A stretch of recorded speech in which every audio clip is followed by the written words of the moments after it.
This is pretty cool because you'll be able to see all the numbers and then say, well, what if we did that? What if we did that? And we can tweak it to exactly how you like it. Normally with an insurance policy, people judge it by how much is the death benefit. You get a $5 million policy. Okay, that's a good policy. That's going to give me a lot of benefit.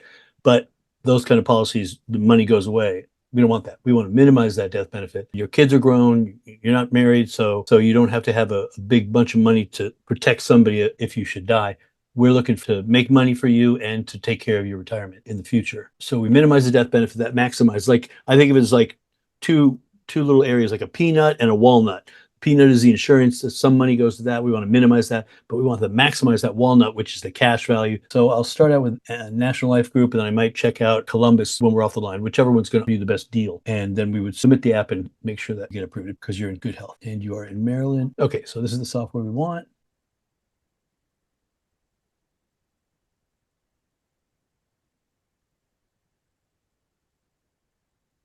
NLG is good. They're neck and neck with the best rated companies. This company's been around since 1848, 175 years.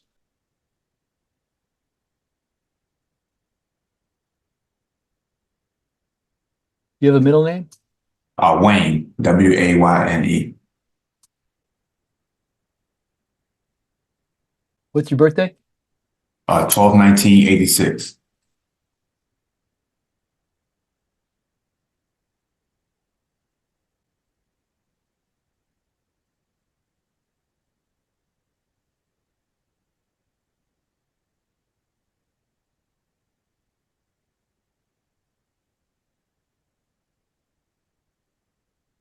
Okay, so we were talking about monthly.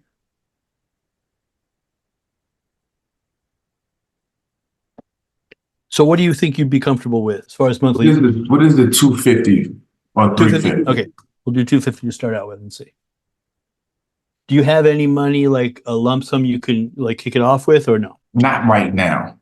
Okay, But see, okay. I can't double back, can I? You mean add in more later? Yes. Well, okay. No, you can. In the first few years, you'll be able to put more in. And as it gets closer to you'll see the 6 or 7 year, you just can't put any more in. So what we do at that time is just open up another one. Okay. So the best way to go is open and fill. Basically, it's like lifetime insurance paid up in full. The reason for that is by minimizing the insurance portion, maximizing the death benefit. The IRS says you have to have a certain amount of insurance. The IRS is like, if you have this much insurance and you have this much cash going in the policy, then it's not insurance anymore. Then that's an investment. And we're not going to give you the tax-free status. So however much cash you put in, you have to have at least this much insurance. And it's a weird calculation that lasts over 7 years. And it's governed by laws that have been, they added one law and then insurance companies found a way around it. So they added another one and the insurance company found, so even like next year, they're adding another one, which says that we can't illustrate this much of an improvement. Our illustrations, we can show you numbers that are just unbelievably good that have occurred in the past, but past results don't, indicate necessarily future results. So they make us only show you an average each 10 years, any 10-year portion over the last 100 years. They take an average of that, and then they take an average of all the averages. I may not have that exactly right, but that's about what it comes to. And where we're at now is about 6%. So we can show you 6%. When in reality, if you look at the last 20 years, it's probably been 10%. So what I'll show you on the illustration is probably not as good as you'll achieve. But that's over 10 years, because in 1 year, you might not make any. It might hit the zero. It could do the last 3 years, it did 0 3 years in a row. But it was like, we're talking about COVID, the markets didn't go up, they went down. If you were in your IUL, if you look at like, I'm in my IUL, I made no money, this sucks. You have to look at like you weren't in the stock market where you would have lost 80% and you had to come back from that. Your IUL stayed at zero through those rough years.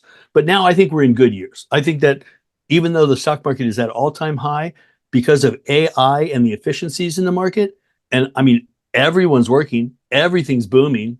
I'm seeing, we've reestablished our process with China. They've got, this is just, my own economic theory, but they've invested in real estate and building out their own stuff, all on borrowed money from the government. They desperately need us to buy stuff from them So I think this process where they ship stuff and we buy stuff and it just builds up and up and up the whole economy, I think it's going to continue. And all these companies that are doing business, like the one you're working for even, they're going to do more and more business. Everyone's upgrading, everyone's getting new things. The only downside is maybe people who lost their jobs because the AI stepping in, but I think they'll be retrained into doing things and getting paid more for it, which again will just build the economy. So I'm hoping that we're going to see quite a few really good years, maybe a 10-year run of just awesome stock market growth and business growth and everything. So anyway, getting back to the IRS wants you to have a certain amount of cash in. What we do with yours is minimize the death benefit down to the bare bones, and you can put cash in. So that means that the amount you're going to see you can put in that amount for about 6 years. I'll show you in a minute. And then that's it. The policy's done for life. So we open you a new policy. The challenge there is you have to stay healthy. If something happens to you or you can't qualify for a policy, then be out of luck. And that wouldn't be good. So with someone who has any health issues, maybe a little older than you, 10 years from now, I'd be saying to you, let's put you in a bigger death benefit so you have room to put more in because you got that business mind. You're going to be making more money in the future. You want to pack it in there because that's the best place to put it to grow so you don't pay taxes on it. And also with the business booming, taxes are bound to go up. The government's got to pay for its stuff. Anyway, within that regulation, you can put it in sooner, but that makes your 7-year, I said, or 6-year drop down to 5-year or 4-year. So it'll be sooner that it'll max out and you have to open a new one. But that's no problem. You just open a new one. And then we do a new one. And maybe at that time, your monthly income is greater or your expenses are lower or you just feel more comfortable and you could do $500 a month. We usually say you want to go with your age. So in your 20s, you want to do 200. In your 30s, you want to do 300, 40s, 400, and 50s, 500. And then usually in the 60s, like I'm going to be 60 this year. It's like, just you're getting, I would have to, if I was going to open an IUL, sell one to myself, it would have to be like plunk down 20 grand, like get in there going hard because otherwise you're going to be trying to pull it out before it can get going. You need it in there, get that compounded interest built up over time. So the point of saying when you're going to have money available is to overcome your fear of what if I need that money? Don't worry, it's going to be there. You're just putting it into an enforced savings account as opposed to just giving it to an investment. This is your account and you have access to it. You just got to let it marinate for a year and then you can start getting access.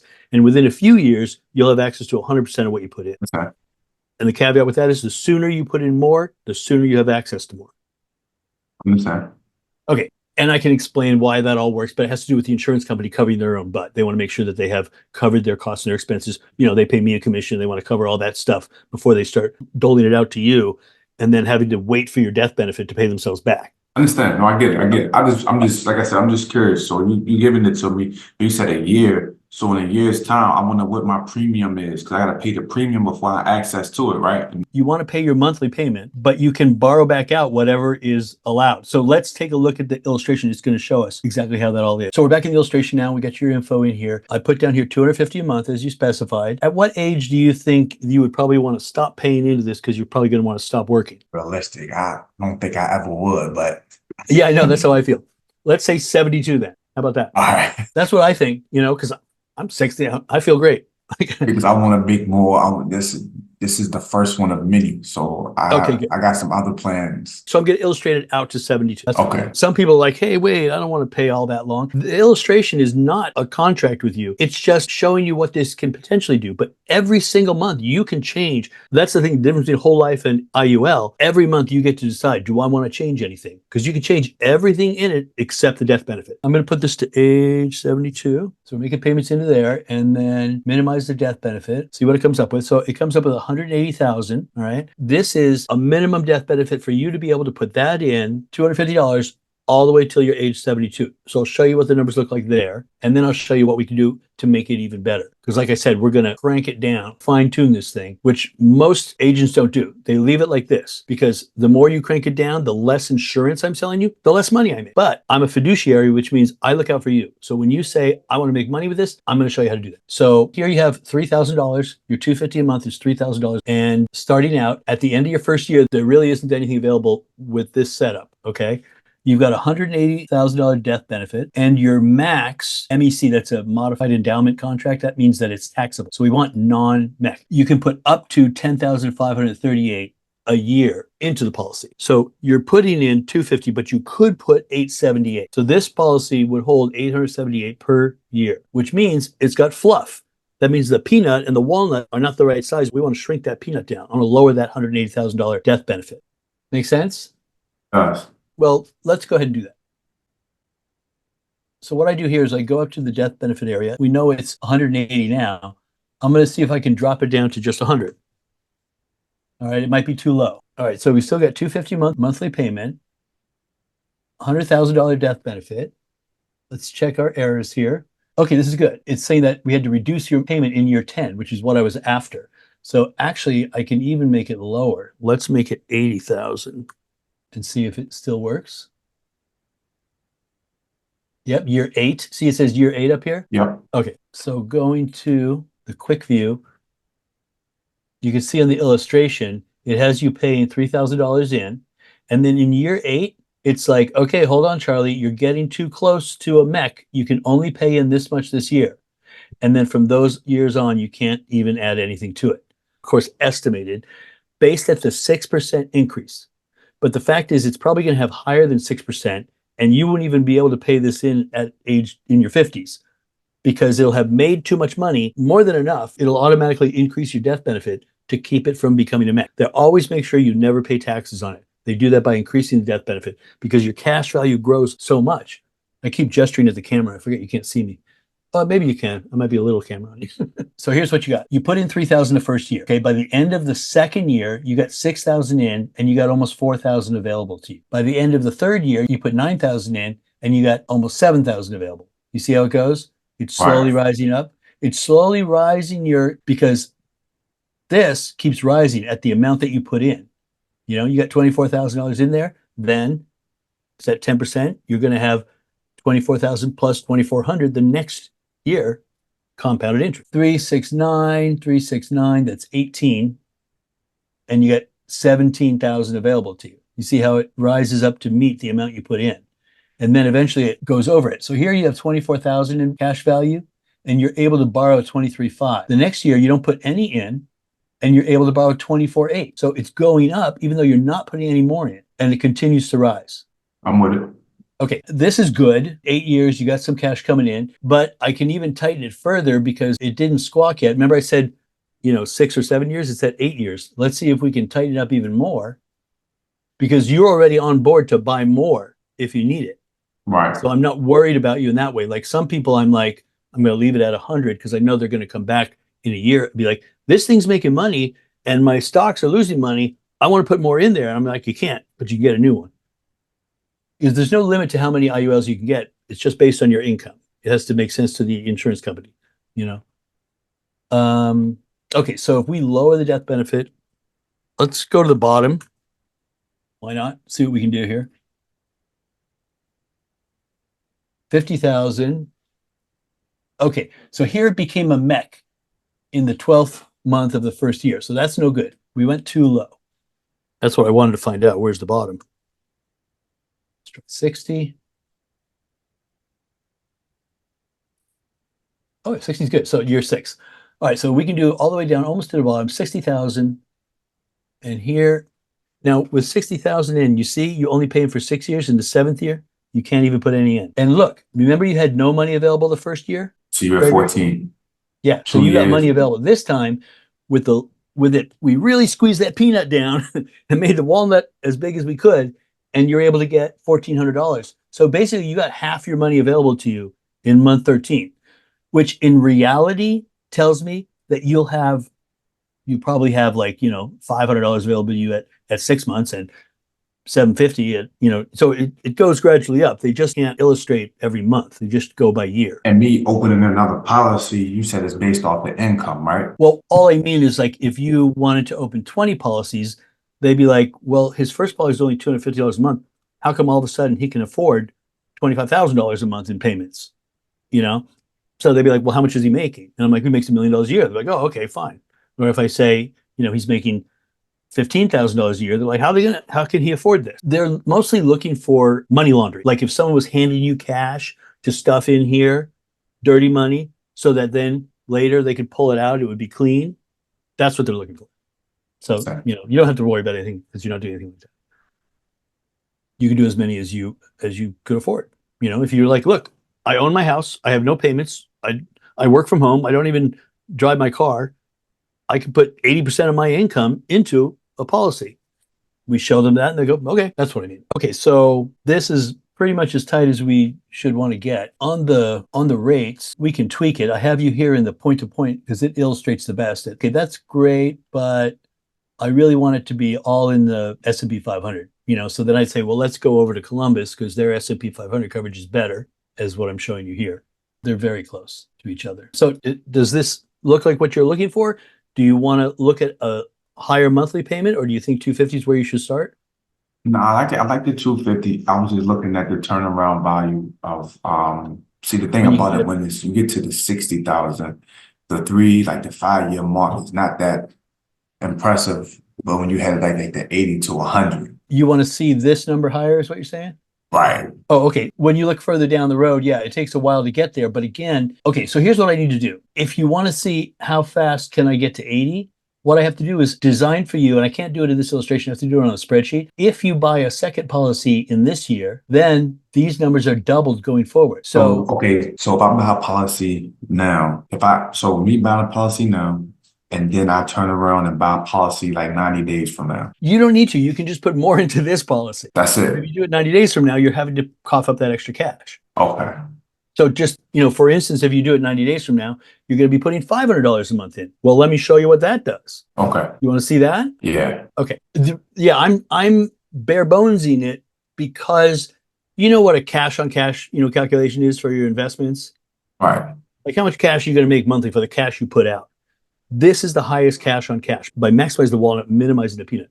The least amount of insurance expenses and fees and stuff like that. It lowers my commission too. All that goes down. So that's the best cash on cash. But now if you can do more, I'm going to do the same tightness, but for the higher dollar. So watch, we just raised to 500. Now with $500 a month, because of the tax wanting to not be a mech, it's going to say, so here you go, right there. In month 7 of year 1, it becomes a mech. So that means that my death benefit's too low. The IRS is saying, hey, you got to sell the man more insurance. So let's make it 100. It might need to go to 160 because we doubled the payment. Still a mech in year 1. So we're going to have to raise this. Let's go to 150. Okay, that works. Let me go a little bit lower. 140. Oh yeah, we hit it right on the nose. So you see, we can't even do $1 in the next year, even 6,000 the whole time. So that's a perfect policy. No spillover. It's just absolutely bare bones front loaded policy. Your payment goes to 6,000. You got 2,700 available the first year. You got 1,200 in the next year and 8,400 available. Right. So then you have 18,000 in by the end of the third year, and you have 14,500 available. So that's just $3,500 of what you put in, not available. Almost all your money's available. In the next year, you have 22,900 of cash value of the insurance because you still have this policy over here, $130,000, including the living benefits that are available if something goes wrong. So I can set it. Just want to make sure I got this right. Yeah. I can set it at 250, but pay 500. No, And this one, you can set it at 500, but only pay 250 if you want. This is your minimum payment. If you run into a jam and you can't make that $500 payment, you can go as low as $662.40 a year. All right, so that's like $50 a month. So you're saying I want to pay 500, but in reality, you only have to pay $50. But then that plays with the You're not going to see the rise up in value as quick if you don't pay as much in. Right. That's why it's better than whole life because it has the flexibility to go up or down. And normally, want an agent like myself, because I'm your agent, I'm a fiduciary. It means I work for you. So the insurance company would love to have me sell you more insurance, and that's why they structure their software to look that way. And I have to hack it to give me what I really want, which is the best deal for you. Their premise is we want to make it easy for the customer. They make the same payment all the time. They don't have to worry about it. If they need to go down, they can go down. If they need to go up, they can go up. With mine, you can't go up, but you can go down. You can pay less in. So, all right. So we set it up for if you think you can make $500 a month, or in the near future you can, then we set it up for that.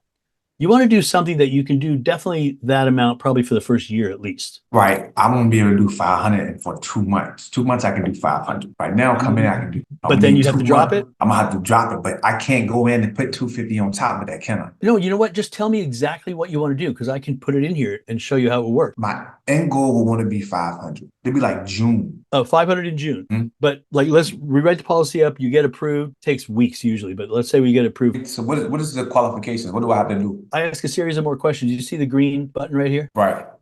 Once we figure out what you want to put it at, I hit that. It takes us to the app where it asks questions about your health, questions about what your bank account number is, where you live, and all that stuff that they need. That takes me right to the insurance company. And then I submit it to them. And then they look it over and they either give you instant approval or they ask a couple questions. Maybe they'll see you had a prescription a year ago for an antibiotic or something. And they'll be like, hey, what was that for? And you'll be like, oh, I had the flu. Okay, I want to make sure it wasn't like I had cancer, like something like that. Right. Let's do the numbers first, and then we'll go over the next part. All right. Right. Do you have the ability to make a payment in May? Yeah. 500 or 250? May 15th, I can make the 500. Okay, good. So that's what we would just tell them. Don't hit the bank until May 15th. That's what they'll do. Okay. So it's completely under my control. Whatever I tell them, they do. Let's say it gets approved, and it might not even be May 15th before the approval comes in. But if it does, they would go to your bank, take that out. That'd be your first payment. Your next payment would probably be June 15th, if that's a good monthly date. Right. Okay. And you can pick which date you want. We can make it June 18th if you needed a little wiggle room to make sure, whatever. So then it would take out that payment. But if you want that payment to go for a year, that's easy. I can program that in. We can change it in the illustration next year. In reality, you or I need to call the company in a year and change the payment, because the illustration doesn't automatically make the policy do anything. It just shows us what it'll do if you call in a year and change it. It's going to keep doing whatever we started at unless we change it, but we can change it, and I can show you what it'll do. So you mentioned something about a couple months of one payment, a couple months of another. Yeah, I was just curious of what that looked like. Okay, so if you wanted to like start with 250 and then go to 500 in 2 months later. Yeah, that'd be perfect. Like 2 months at 250, then I can go to the 500.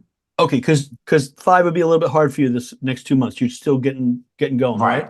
Okay, no problem. Let's take a look. All right, so I make you say, let's see, 2 months. So we're going to go 500, right?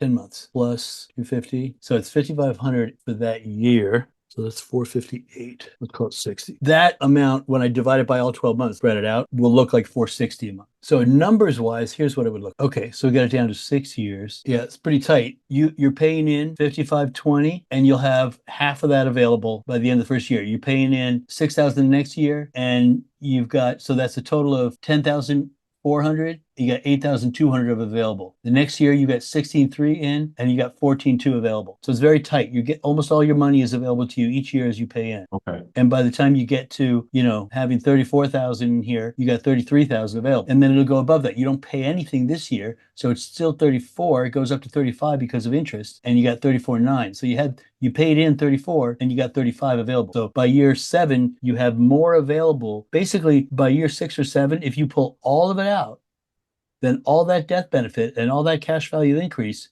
is free, because you don't have any money in there anymore. You're just working on the bank's money. Is there any way we can finish this on the phone? If I can step out and grab some lunch. If you can Absolutely. call me back. Yeah. You wanna get yourself situated and then call me back? Once I come back from the No, grabbing some food. No, I mean I'll jump on the phone right now. I just wasn't sure if you. Yeah, that's fine. Just give me a call. Okay, I'll call you right now. All right. All right, bye.